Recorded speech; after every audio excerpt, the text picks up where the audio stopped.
Hi, I'm Dan Bennett here with Ollie Browning from West London Sport. We're going to run you through the latest Chelsea transfer news and rumours. Obviously, the big news coming out this week is that the club, who are reportedly interested in Lucas Digne, haven't managed to sign him. He instead has gone to Aston Villa, which leaves Chelsea still in a bit of a predicament, as we mentioned in our last video.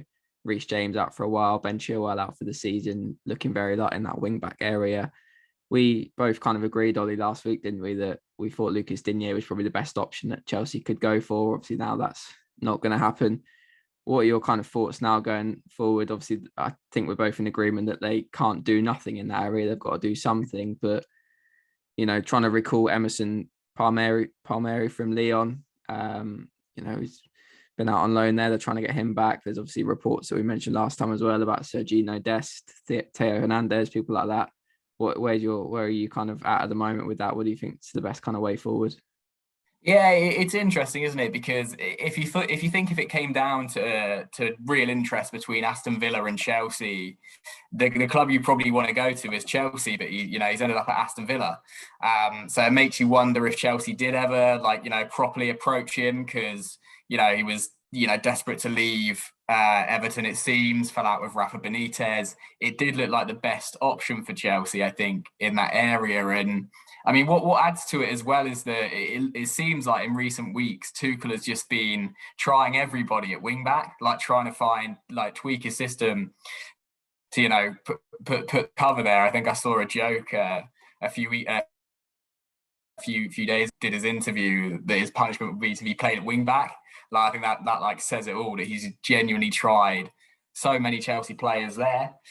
So I think you're right. I think we need to get someone in for cover in the transfer window. Dest, and we chatted about them last week.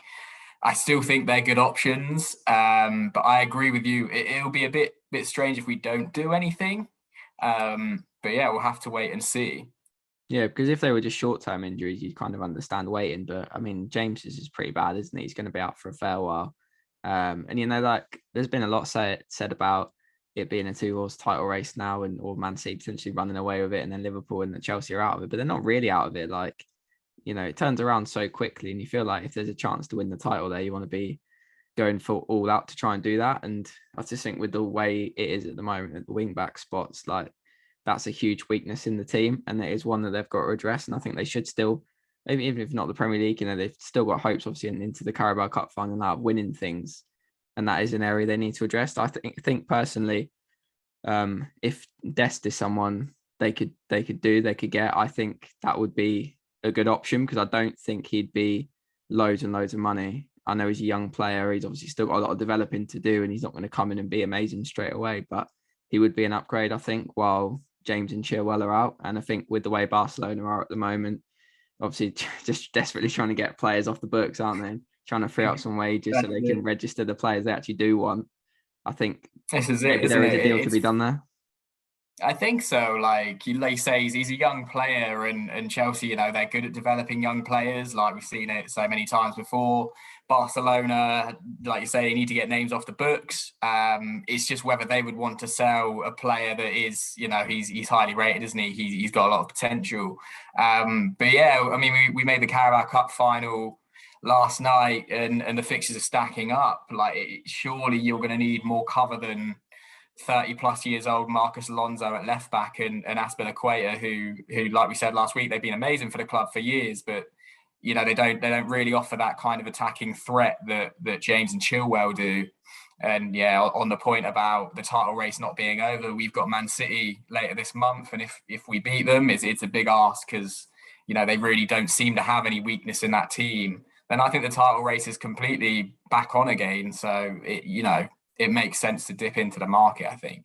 I think the thing with Dest as well is obviously he would come in and be a bit of a fix short term because of the injuries, but he's more than that. Azpilicueta out of contract, looks like he might go. He's obviously a good option at the wing back spot, so that's going to be one less player there they've got as well. And with James and Chilwell, if they're the starting wing backs moving forward, then you've got Dest, and the big thing with him as well, obviously he's versatile. He can play on the right and the left. Sort of deputizing, back up to those two. I think that's going to be a massive boost if they can get that done. I really do think he'd be a good player. And I mean, what are you thinking of Emerson? Because I mean, for me, like, yeah, getting back, it's another option. But I mean, he's been tried at Chelsea. They've played him. They've tried him. He's never really done it, has he? He's not never really impressed. I'm not sure he's the fix, really. This is it, isn't it? It's one of those players that, he's been at the club before. He wasn't fancied by a number of managers, so all you're doing is you're bringing him back for a couple of games, a couple of months, and then you would just imagine he'll be shipped off back on loan again next season, and that's not only disruptive, I think, to the club and only solves a short-term problem, but does the player really want to do that? Will he be happy being pulled away from his club and back to Chelsea for a few months? I'm not sure. It's a strange one. I think the answer is spend money rather than look for short-term fixes. Mm. And obviously, not the only area of defence they're looking to strengthen. Obviously, central defence as well, as we touched on last time, is going to be an issue moving forward. Still no confirmation of any, contract being agreed with Rudiger, Christensen or Azpilicueta. So you mentioned Azpilicueta obviously can use wing back there as well, but he's also filled in at central defence. So that's three kind of central defensive options that might be on the way out of the club. Fabrizio Romano talking last week, saying that Chelsea is still in for Jules Koundé. Obviously, that came very close in the summer. They were in negotiations for a deal, but I think Chelsea wouldn't quite pay what Sevilla wanted. They were trying to do some sort of swap deal involving Kurt Zouma, and Sevilla obviously went quite late, near to the deadline, and in the end just decided not to do it. I think they won around sort of 60 million euros from Chelsea if he's going to go. And he also said that Chelsea are tracking Nicolas Sule as well at Bayern Munich. Obviously a very good defender. And they keep saying that, Presnel Kimpembe as well, someone that might be open to a move away. And Chelsea have been heavily linked with him too. So there's sort of three very good central defenders there that the club are potentially in for.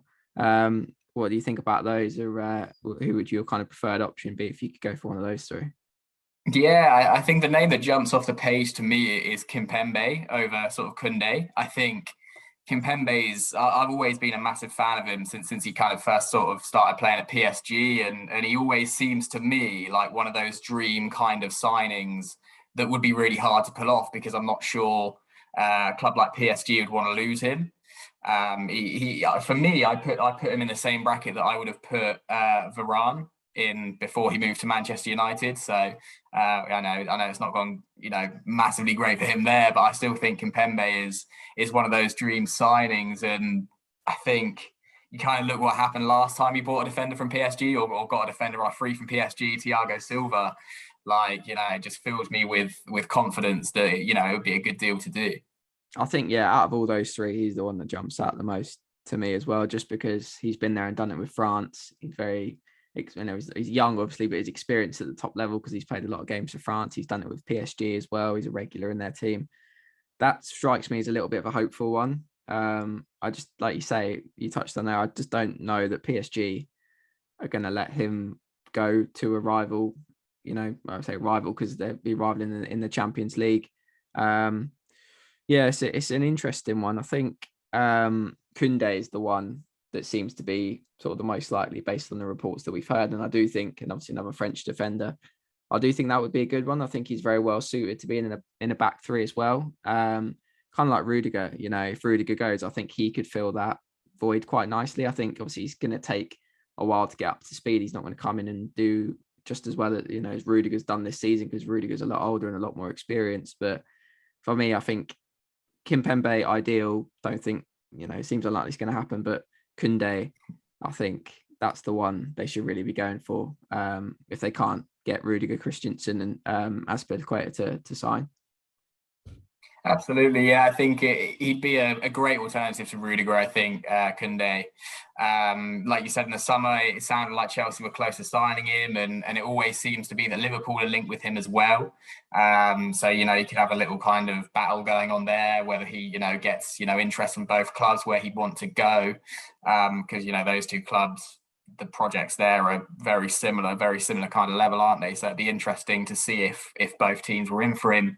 But yeah, selfishly, I think, if you can get him for sort of 60 mil below his buyout clause, I think he has quite a high buyout clause. If you can get him for 68 million, I think. Yeah, I'm not sure if it's euros or pounds. Yeah, 68 million. Yeah, something like that.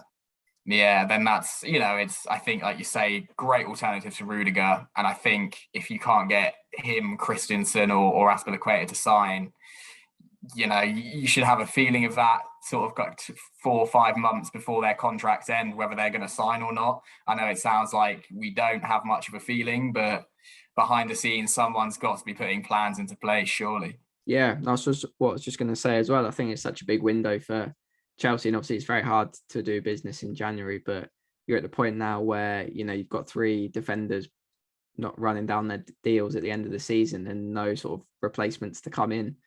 I think it's not just important for the rest of this season to keep the challenge up for the Premier League and to do well in other competitions. It's also really important for the future moving forward to get at least one, I think, central defender in this window, unless they really are confident that they can tie at least Rudiger and Christensen down to deals, which, it's still also up in the air at the moment. I think you've got to sign someone to put plans in for the future, basically. And I mean, just on Rudiger, obviously Thomas Tuchel was asked about it after the Spurs game.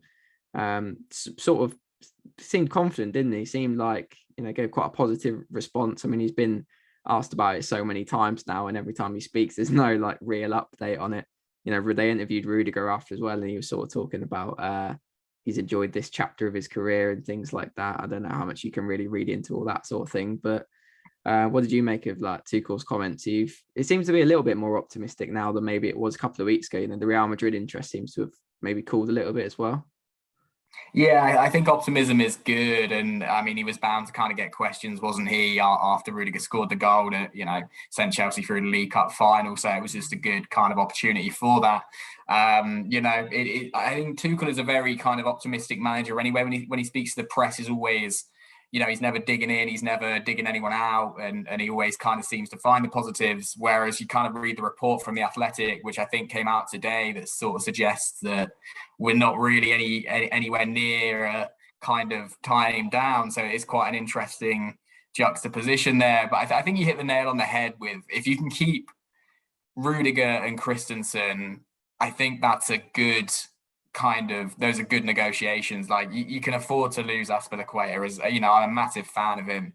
He's been at the club for so long, but I can't see him keeping Reece James out the side when Reece James is fully fit next season. And I think if he wants to leave and he's not going to be guaranteed his football, like the least we can do is allow him to go back. I think he's been linked with a couple of clubs in Spain and kind of finish his career out there. So yeah, I think the 2 you really want to keep are Christensen and Rudiger. And defence is obviously the main kind of focus for Chelsea. All the reports are basically linking Chelsea with defenders, but it's not the only position they're said to be interested in. Aurelien Tchouameni, which I hope I've said right, but I probably haven't. L'Équipe saying that it looks like he's going to stay at Monaco this month, but Chelsea's sort of looking to do a deal come the end of the season. The Declan Rice rumours, they haven't gone away. They've been around for God knows how long, and they're only going up more now. Rice is having the best season of his career. But what do you think about those links to midfielders? Is that somewhere that should be really looking? And if not, is there anywhere else they should really be looking for players, or is it just that defence view at the moment? Yeah, I mean, we were talking about this sort of like, seconds before we kind of started recording, and we both, I think, have the opinion of why Chelsea are looking to spend massive money on midfielders when you've got Jorginho, Kovacic, and Kante in there already, who are, I think you said, 3 of the best in that position in the world. So I think if you keep those 3 fit, and I don't think there's much need to bring in anybody else, because those are going to be your guaranteed starters for the next few seasons. And with the Rice links especially, I think you'd imagine it would take an awful lot of money to price him away from West Ham. And if you're spending sort of upwards of 70-80 million, probably more, on a player like Declan Rice, who isn't going to guarantee you goals, he's there. He's not an attacking midfielder. He plays further back. Like, do we really need him with Jorginho, Kovacic, and Kante already fighting for that deeper position? I'm not entirely sure we do. Yeah, the only thing I can think of why they would be doing that is because, Kante's over 30, Jorginho's getting on. I don't think their contracts run for a lot longer. I think Jorginho's, maybe Kante as well, sort of next season, end of next season. Kovacic is a little bit longer. I mean, if they're worried about them leaving, I get it. I do get it. I think you have to line up a replacement. We just talked then about the importance of long-term plans. I understand that. But if they feel confident about keeping Jorginho and Kante alongside Kovacic, those three, I don't see why they're trying to do that, because like we just said, they're three of the best players at that position, certainly in the league. Kante, probably best at what he does in the world. Jorginho, right up there in the Ballon d'Or. Kovacic has been immense lately. So it does strike me as a little bit of a strange one, I think. Yeah, I think so. And you kind of mentioned the contracts might be running down in a couple of years. I know Kante is getting on now, but if he's offered another 2-year contract at Chelsea, he doesn't seem like the kind of player that's going to turn it down and force a move away or ask for a lot more money. So I think the midfield position, I think, is pretty stacked for at least the next few seasons, and we kind of know Chelsea's a club that I think long term is important, especially in terms of player development, but you need the best in the world now in those positions in your team. And it seems like they have them, and they will have them for at least another season or two yet.